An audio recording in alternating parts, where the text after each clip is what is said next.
Hello, welcome back to the content writing course by part 2 by Easy Scholar. So, getting back to our thing, I would briefly like to skim through a few points before I start the lesson.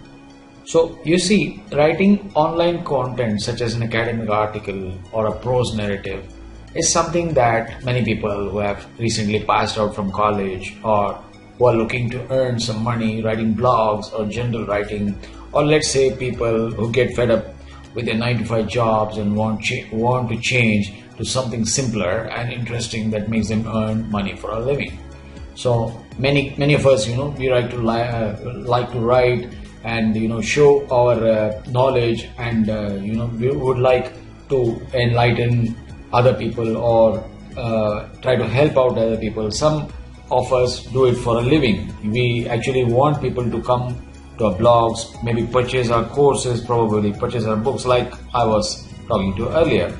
However, many of us see writing as an academic piece. Okay, it's not uncommon to see the usual long form content without bullet points or subheadings.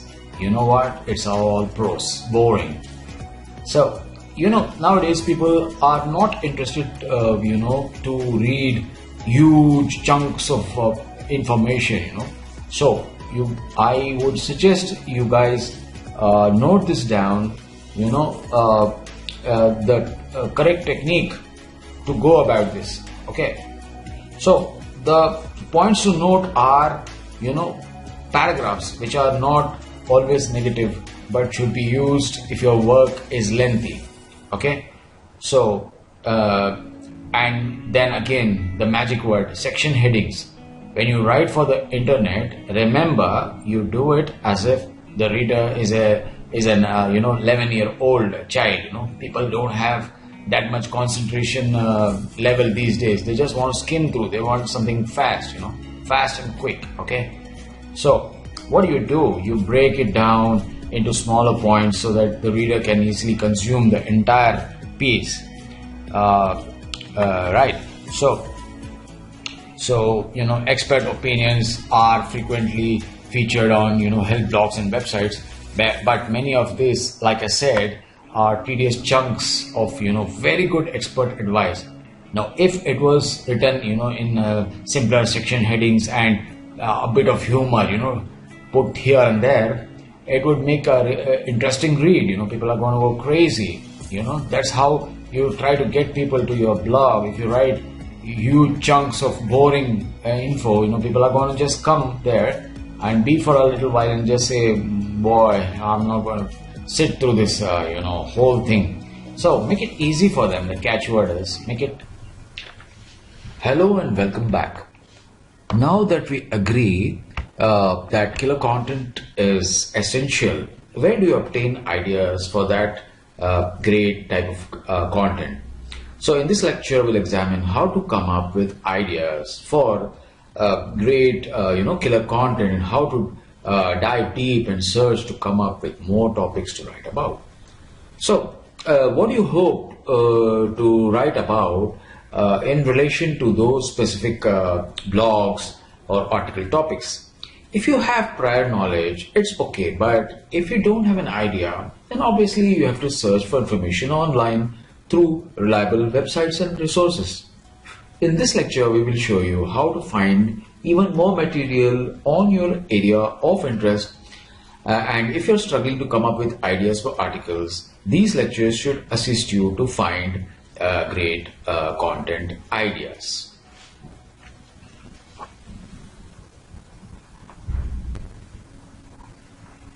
So, where do we start? To start, we'll go through a basic technique for producing several ideas quickly. Then you'll learn how to use a variety of resources and methods to hone your best content concepts through research. So, let's start by discussing the brainstorming process.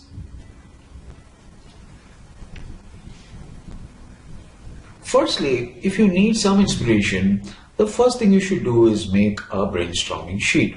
This can be done on Notepad, in an Excel spreadsheet, or on a spiral notebook. Use whichever approach suits you best. Personally, I engage in three important, of these activities. So I can assure you of this that many authors and writers use these kind of techniques. So what I do is, to begin with, I have a plain text page in a notepad where I jot down lists of ideas, make mental notes, and brainstorm what I could write about. Second, I keep and old-fashioned paper spiral notebook handy at all times for jotting down notes and outlining things. In that way, we don't have to without switching screens, while I'm doing it. So thirdly, what I do, I use a notepad app. It's actually called Speech Notes. It's on my cell phone, which I think you guys might be aware of it.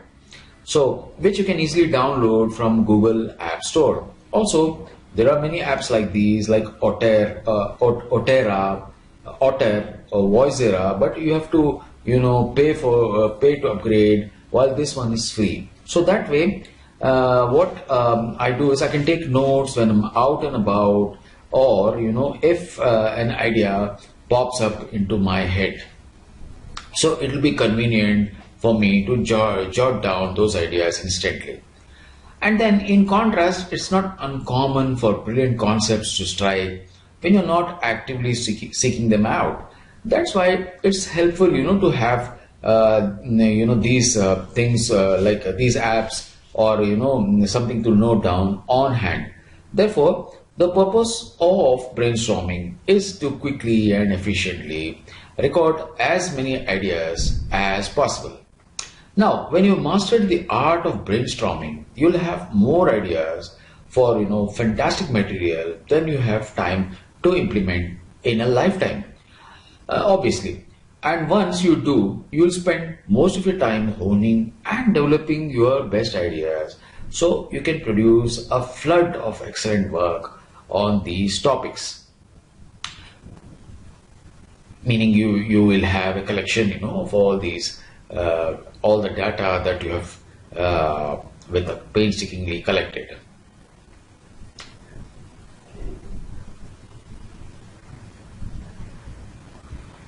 So now coming to the main thing. So let's just ponder, what do you know exactly? I mean, what do you know? If you want to write a great on a topic, what do you know about the subject matter? How in depth is your research? Have you taken the time to read about 3 or 4 reliable sources on it? Because your work is going to act as a resource for others who are looking for information. You need to have a lot of knowledge about it. So these people are not the readers. I mean, they're not stupid. They can see through if you're pretending to have the knowledge, or you really are master of what you're talking about. So even you can strengthen your thing by reading a lot of stuff. So then, coming back, we can use the brainstorming process over and over again all your life. You should always be adding to your list of ideas and maintain records of that, and even creating new lists. You can even brainstorm, during a project to find new directions to go with your content.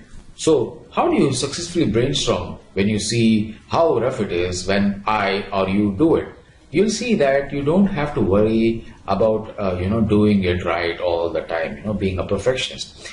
You just have to get it done. So let's see the rules. You got to follow the rules. So rule number 1, you write down a list of all the ideas that you can think of. You want as many ideas as you can possibly have. So write down everything that comes to mind. Do it as a list, not as a paragraph. So it'll be easier to look at it later. And here's what I or you will do next. I give you a special tip. I have already talked about it earlier. So use a great speech to text converting app from Google Play Store called Speech Notes. The one thing I love about speech to text app is that you can turn on the microphone and you can just record your voice as plain text and keep it, keep it for the use. So occasionally while thinking about the content ideas and taking brief notes on the microphone, you can just stroll around the room, sit on the couch, go for a drive, or go for a walk. You can get a lot of ideas out of your head and onto the paper that way. Then you may open the speech to text application on your computer, go outside with your keyboard or with your phone and make quick notes for safekeeping. What you do is just to improve it to make it appear as though it makes sense, interesting, and of course eye-catching. And now we come to rule number 2. So jot down any and all ideas that occur in your mind, regardless of how silly, bizarre, or of the way they may appear at first. And the third rule is to keep writing until the session is complete. If you want to set a timer for 5 or 10 minutes, go for it. Otherwise, just start writing and keep going on. You'll have more of a framework, after that to ponder upon. Alternately, you can write and write and write until you're finally satisfied.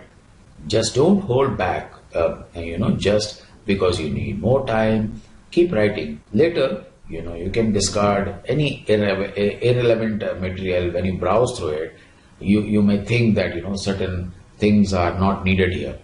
So this is meant to be used as a springboard for further exploration and is entirely discretionary. Now that you've gotten every thought out of your head and onto the paper, it's time to turn elsewhere for inspiration. So obviously this could be a book, of course, or it could be a website like Google Trends where you find all the topics that are trending, or of course Facebook, where you get a lot of ideas. And then again you have Google, you can Google out most of your things that you are seeking. And now rule number 5, refine your list. So now where are you going to actually take your list? You're going to browse through it. You're going to narrow down your list to 8 or 10 of the best ideas. You're going to look for ideas with potential, to highlight them, circle them, or even take them and put these into a new list just to make it clean. Consider your material in light of this new angle, which you may not have considered before. Even if you find ideas that seem unrelated at first, you can add them to your initial list and perhaps come up with an entirely new part or brand new content. Perhaps you can use it somewhere else. So you can always keep your original brainstorming list for more ideas later on. Once you've refined your list, the rule number 6 is, of course, broad research. So at this point, using your short list, you're going to do a little, broader kind of research. You're going to search the web for each idea, and look for more details about the related topics. So we are kind of, going happy-go-lucky here. So don't be afraid to wander off any tangents you may find. Because often what you'll find in those tangents is, it will be in entirely new directions. You can come up with new concepts. Now for rule number 7, specific research. So now we're getting a little more, bit more narrower. So now you've got to narrow down your list to 1 or 2 topics that really show promise, and you're going to research the heck out of these. And when it does, you will be prepared to jot them down at the most inopportune moments. So what you're going to do is create new lists or add them to your existing ones to continue the process until you feel you have enough material. Insights can strike at any time, even when you're asleep or you're having whilst you're having a casual conversation with a buddy over dinner. So now you got to narrow down, as I said before, to your list to 1 or 2 topics that really show promise, and you're going to research the heck out of these things until you get proper and appropriate material. Make yourself a quick note, and you're going to be able to hold on to some of those awesome ideas that you might otherwise forget. In the next lecture, I'm going to show you a live brainstorming session. So you can kind of see how I do it. And then you can customize, you can kind of customize your style and your session to kind of match that or have your own flair, you know. And now we are coming to the most important part of the lesson. So the other resources for finding quality content are, you know, Google Scholar.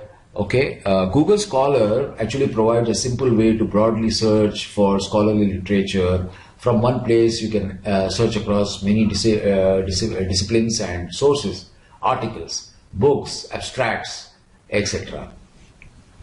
And then you have Amazons. Amazons, you know, is a free article database where you get free web content and free article feeds, which are submitted, you know, by a network of quality registered authors. Once registered, the authors are able to submit articles for distribution to e-zines, affiliated websites, and anyone else who wishes, you know, who wishes to use the article database. And then similarly we have something called Article City and then e-zines. And now, as you can note, these are all resources where you can get great content on which you can develop your own story or content. So that's about it, folks. So we will catch up with some more details and explanation in the next chapter. Thank you, and until then, bye-bye.